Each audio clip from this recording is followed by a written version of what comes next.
અમારા ટોટલ 6 આવા control room છે જ્યાં પતંગના દોરાથી તીક્ષ્ણ દોરાથી પક્ષીઓ ઘાયલ થાય છે એવા 6 સેન્ટરો અમે રાજકોટમાં ચાલુ કર્યા છે. અત્યારે આપ જ્યાં વાત કરી રહ્યા છો એ ત્રિકોણબાગ ખાતે પણ આ કંટ્રોલ રૂમ આપ વિડીયોમાં નિહાળી રહ્યા છો.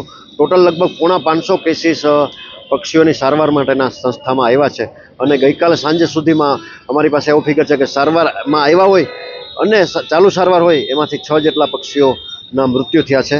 આવા તો હજારો પક્ષીઓ પતંગના દોરાથી દર વર્ષે મૃત્યુ પામે છે અને હજી ચાલુ જ છે. હા, અમારા સિવાયની ઘણી બધા આવા ટ્રસ્ટો છે જે પક્ષીઓનું આવું સુંદર કાર્ય કરી રહ્યા છે. એ ઘણી બધી જગ્યાએ રાજકોટમાં સ્ટોલ છે જ અને ત્યાં પણ સારવાર માટે ચોક્કસપણે આવા પક્ષીઓ આવતા જ હોય છે. પ્રથમ તો અમારી ખાસ રિક્વેસ્ટ એ છે કે બિલકુલ પતંગ ન ઉડાડો, કારણ કે તમારા નિર્દોષ આનંદથી હજારો પક્ષીઓના જીવ દર વર્ષે જાય છે, એટલે પતંગ ન ઉડાડવી જોઈએ.